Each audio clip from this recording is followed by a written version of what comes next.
देखिए, हरियाणा प्रदेश काफ़ी लंबे समय से ये डिमांड कर रहा है कि माननीय सुप्रीम कोर्ट के निर्णय को पंजाब अमली जामा पहनाए। हरियाणा का 3 लाख फीट एकड़ पानी जो बरसों से हरियाणा डिमांड कर रहा है, उसका ना मिल पाना हरियाणा के किसान को, हरियाणा के आम जन को बहुत प्रभावित कर रहा है। दोनों स्टेट के मुख्यमंत्री बैठ के बातचीत करें और ये बातचीत बहुत सार्थक हो और पंजाब इस बात को लेके सहमत हो कि हमारा छोटा भाई है, उसका हक जो उसको समय से मिल जाना चाहिए था, वो पंजाब की राजनीतिक दलों की वजह से नहीं मिल पा रहा है। मैं सभी पंजाब के राजनीतिक दलों से कहना चाहता हूँ, क्या भाई आप लोग अपने लोगों से ये कह के सरकार सत्ता में आने का प्रयास करते हो कि हरियाणा हमारा छोटा भाई है, हम उसकी गिनती में मुठा जितना ज़्यादा देंगे उतनी हमारे लोग जीतेंगे, उतने हम लोग सक्सेस होंगे? क्या आप लोग ये बोलते हो?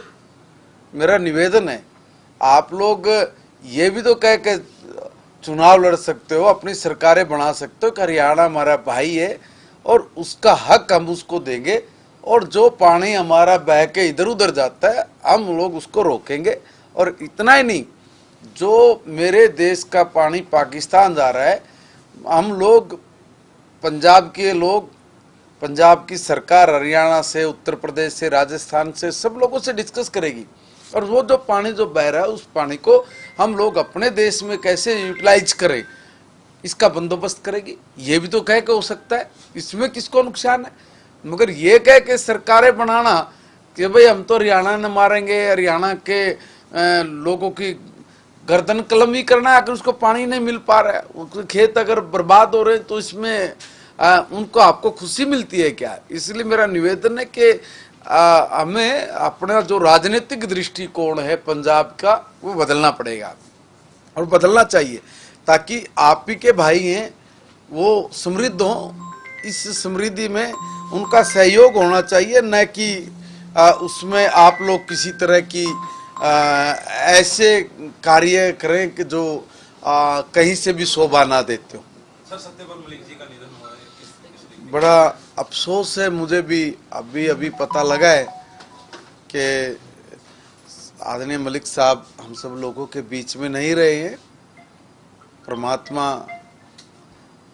उनके पूरे परिवार को ये दुख सहने की शक्ति भी दे और परमपिता परमात्मा उनको अपने चरणों में स्थान दे, ये मेरी उनके प्रति श्रद्धांजलि है। बारिशों का मौसम चल रहा है जैसे आजकल, तो हरियाणा के स्कूलों की जो स्थिति इस पर क्या है?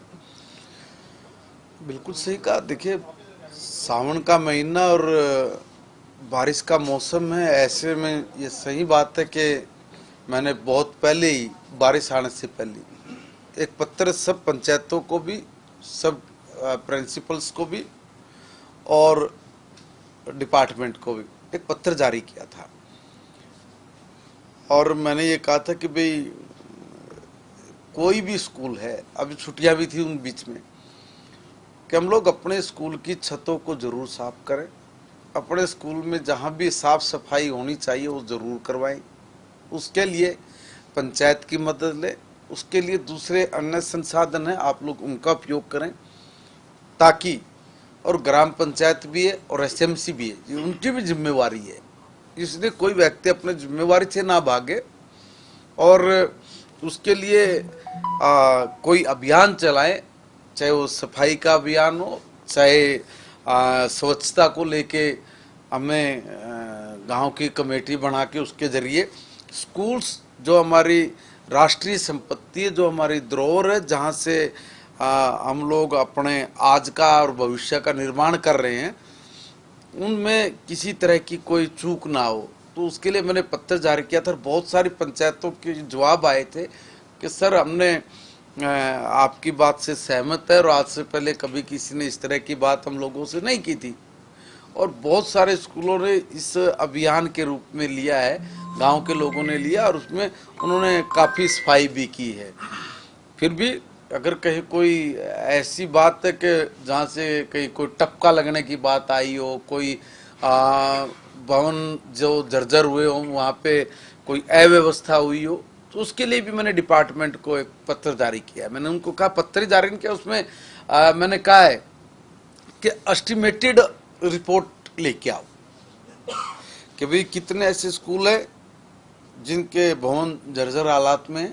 जैसे आदरणीय गीता बुक्कल जी ने एक जगह से अवगत कराया था मुझे कि महिपाल भाई, वो यहाँ पे मेरी विधानसभा में एक स्कूल है, उसकी हालात ठीक नहीं, जरा उसको एक बार आप देखो। मैं धन्यवाद करूँगा आदरणीय विधायिका जी का कि उन्होंने ये जागरूकता का एक पैमाना है कि भाई आप अपने लोगों के प्रति कितने सेंसिटिव हैं। चाहे भले ही कांग्रेस विधायक, बट इसका मतलब ये थोड़े कि भाई उनके संवेदनाएं नहीं है। मैं तो ये कहूँगा कि इतनी उत्तम संवेदनाएं हैं कि उन्होंने समय रहते उसका बंदोबस्त करने के लिए कहा। और मैंने वहाँ के डीओ को कहा कि भाई एक बार जरा बात करो। उन्होंने उन पर सुझाव दिया और सुझाव दे के उन्होंने उस चीज़ की व्यवस्था कराई।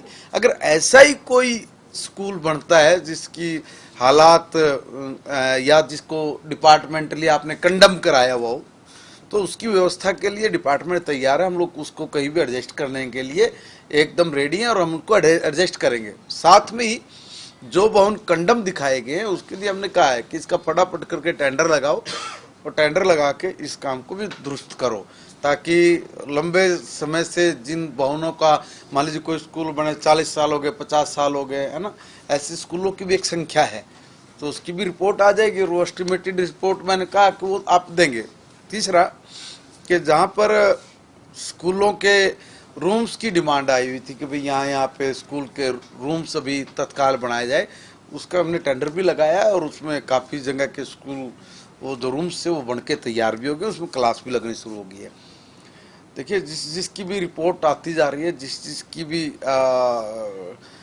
टेंडर्स हमारे लगते जा रहे हैं, उस पर काम तेज़ी से हो रहा है। और अच्छी बात है कि एक बार फिर हम लोग इसकी एक रिव्यू मीटिंग करेंगे कि भाई ये पता लग जाए कि कितना काम हमारा भी हो गया और कितना काम हमारा पेंडिंग है, ताकि उसको स्पीड अप किया जाए। सामने आरोप लगाया है टैबलेट को लेकर कि इसमें इंटरनेट भी नहीं है, सिम कार्ड भी नहीं है, स्टूडेंट्स बच्चों के हाथ में खिलौना दे दिया सरकार। वो कुछ भी कह सकते हैं, उनकी सब बात मान्य कर लूँगा। मैं एक निवेदन करना चाहता हूँ कि उनको ये नहीं पता कि ये किस चीज़ के लिए उपयोग में लेके आए थे। जब कोरोना काल था, कोरोना काल में एक निर्णय लिया गया था कि भाई बच्चे स्कूल में नहीं जा पा रहे हैं, इसलिए बच्चों को कोई वैकल्पिक संसाधन उपलब्ध करा जाए, क्योंकि पता नहीं कि भाई ये कितना लंबा चल सकता है। उस वक्त किसी को भी नहीं पता था। उस वक्त हमारे बच्चे घर बैठ के अपनी क्लास लगा सकें, इस पर्पज के लिए सरकार ने एक वैकल्पिक व्यवस्था का प्रावधान किया था। अब उसको खिलौना कहा जाए, कुछ कहा जाए, अब हमारे स्कूल कंटिन्यू लग रहे हैं, और जब स्कूल कंटिन्यू लग रहे हैं तो बच्चे उसमें पढ़ रहे हैं। फिर भी जो वो आप कह रहे हैं कि भाई हमने उसका दूसरी जगह उपयोग करने का, हम उस पर विभाग को कहा है कि इसका हम आगे क्या उपयोग कर सकते हैं। क्या बच्चों का हम लोगों को एग्ज़ाम लेना हो, तिमाही एग्ज़ाम होता है, छमाही एग्ज़ाम होता है, उस पर साथ के साथ रिजल्ट निकलता है, चाहे एनुअल भी उस पर किसी क्लास के हमें एग्ज़ाम लेने हों, या अन्य कोई काम ऐसा जिससे शिक्षा विभाग को जरूरत और उसका लाभ लिया जा सके, वो सब हम लोग उधर भी वैकल्पिक व्यवस्था हम लोग ढूंढ रहे हैं कि हम लोग उसको करें और वो ऐसे ना जाए। और वो भी 3-4 साल जिससे हो गए, उनको 2-3 साल हो गए, तो उसमें आगे हमने उनका करना क्या है, वो डिपार्टमेंट को मैंने कहा कि इसका जैसे 1-2 चीज़ मैंने बताई भी है, ऐसे करके हम लोग उसका कोई और भी अच्छी जगह उपयोग हो, तो उसका हम लोग विचार कर रहे हैं। और साथ में अगर बच्चों को भी देना हुआ या बच्चों के लिए कोई और ज़्यादा अच्छा कोई ऐसी चीज़ आती है कि भाई हमें उसमें ज़रूरी है, तो वो वहाँ भी दिया जाएंगे। उनको शायद पता नहीं है कि कितने ऐसे पेरेंट्स हैं जिन्होंने उस पर बहुत ऑब्जेक्शन भी लगाए हैं कि बच्चे लोग तोड़ देते हैं, ये वो कुछ चीज़ें आई हैं। मगर मैं इन चीज़ों पर भी नहीं जाना चाहता। मैं ये कहना चाहता हूँ कि वो एक वैकल्पिक व्यवस्था थी और उस वक्त ये नीड थी कि हम लोग बच्चों को पढ़ाए, क्लास लगाए, तो हमने उसके लिए लिया था। कोरोना पीरियड के लिए लिए सर बिल्कुल कोरोना पीरियड के लिए था। क्या सर इनका कोई मिसयूज भी हो रहा था? बच्चे आपस में देखिए पंचायत होने से हाँ, प्रोटेस्ट किए? यस, देखिए देखो जितना उनकी जब जरूरत थी तब उनका उपयोग हुआ, मगर बाद में कई जगह से अलग अलग बातें निकल के आई हैं, उन सबको सरकार ने संज्ञान में लिया हुआ है। एक बार उसमें मैं माननीय मुख्यमंत्री जी से बात करनी है मुझे, और एक बार मेरी बात हुई भी है, तभी मैंने उनको ये सुझाव दिया था, और वो भी इस सुझाव पे बहुत आगे बढ़े थे कि भी हमें एग्जाम को लेके या कोई दूसरी और चीज़ें, हमने कहा डिपार्टमेंट्स को उनका और क्या क्या उपयोग कर सकते हैं वो हम लोग उपयोग करेंगे। मगर फिर क्लियर कर दूं, वो हमने कोरोना काल के लिए वो क्लासेज घर बैठ के बच्चा लगा सके, उसके लिए एक वैकल्पिक व्यवस्था थी, वो हमने उसके जरिए पूरा किया था। तो ये वापस ले लिए गए सर बच्चों को या लिए जा रहे हैं? नहीं लिए जा रहे हो, ले लेंगे, वो तो अभी तक कुछ जगह पे उपयोग भी कर रहे थे बच्चे, मगर वो एक उसकी हम लोग व्यवस्था बना रहे हैं इसका कैसे अच्छे से उपयोग हो सके। देने होंगे तो देंगे भी, मगर पहले एक बार उसका प्लस माइनस के लिए मैंने रिपोर्ट मांगी है कि हर जगह से इसकी रिपोर्ट लो। आई है, रिपोर्ट आई है, मगर अभी मैं बोलूँ उसका कोई वो नहीं है, मगर बहुत जगह से रिपोर्ट आई, बहुत जगह से भी आनी भी बाकी है। मगर कुल मिला के ये कि मेरे पास जैसे मैंने एसएमसी के लोगों से स्वयं बात की है, मैंने काफ़ी पेरेंट्स से खुद भी बात की है, और मैंने जो बात की इसी ऑफिस में बैठ के मैंने यहाँ से हर स्कूल जिले के 20-20 स्कूल हमने चूज किए थे, मेरे स्टाफ के लोग, मैं खुद बात की थी।